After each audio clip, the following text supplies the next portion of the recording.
Animal Hospital Anomaly gets brutal on later shifts, and one tiny mistake can ruin an entire run. So to fix that, here are 21 essential tips to help you master Animal Hospital Anomaly, starting with the coffee. Make sure you grab the coffee the second you start your run. And not only that, grab the coffee whenever it's done. You're able to store as many coffees as you want in your inventory when you're playing solo, but don't do it if you're playing with your friends because it's pretty greedy and they'll probably get mad at you. Now for the headbanger, hold E until you're almost done with the progress bar and then drink your coffee. If you do this correctly, you won't lose any sanity and he'll go on his merry way. This trick also works in a similar way for Barney. Whenever Barney shows up to your desk, take 2 sips from the coffee and then give it to Barney. If this works, you'll be able to get the sanity from the coffee and he'll also accept the coffee. Also, if Barney appears on a camera with a distorted anomaly face, don't reject him. He won't drop your sanity, he won't hurt you, he's just here to vibe, so just give him some coffee. Now it's time for tips on the monsters. If you see a ghost, it's actually not over for you. You can just use the fire extinguisher to extinguish him and banish him to the shadow realm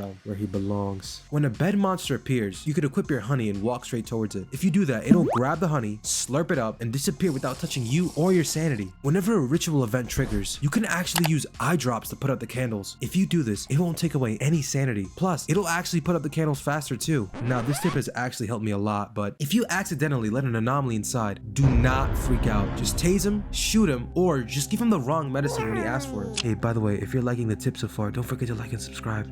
Appreciate it. When a stalker is nearby, you need to tilt your camera a little downwards to avoid direct eye contact with it. And remember, looking at him through the check-in window won't drain your sanity, but it won't make him go away either. If one of those mecha chameleon hider or whatever thingies start chasing you, you can actually just sprint away for a few seconds and hide somewhere. It'll vanish on its own. When checking security cameras, keep an eye out for patients that look normal in person but glow black, look distorted, or stare creepily into the camera lens. That's an anomaly, so don't let him in. When a headbanger shows up at the check-in, hand him a coffee. And if you're out of coffee, you could just taser shoot him. But please, if you don't have any of those things, leave him alone. If you interact with him without any of those things to protect you, he'll jump scare you, drain your sanity, and not even the rejection shutter can save you. Make sure you always clean up slime whenever you have a moment. But don't obsess over it because keeping patients alive is always your top priority. Now, I shouldn't have to say this, but don't tase your teammates. Actually drain your own sanity. I feel bad for recording this part. If a patient collapses at check-in, don't drag him to a bed. Just trash him at the recycling bin to save time. Trust me, it's worth it. When checking a patient's photo, make sure to let it fully develop before you touch it, because if you grab a cursed photo too early, it'll actually hurt your sanity. If you didn't know this already, Shift 1 will actually never have an anomaly, so you don't really need to waste time expecting anyone closely. And speaking of Shift 1, your very first patient, always ask for herbs. So if you want to flex on your friends and pretend you're like a psychic, then there you go. During surgeries, make sure you stand right on top of the operating table so you can grab items instantly without running around the room. I've lost a couple animals to me running around. I wish I knew this earlier. Don't bother trying to set up any macros or cheats. The game relies heavily on random events, so simple automated clicking won't do anything and it'll actually probably ruin your run.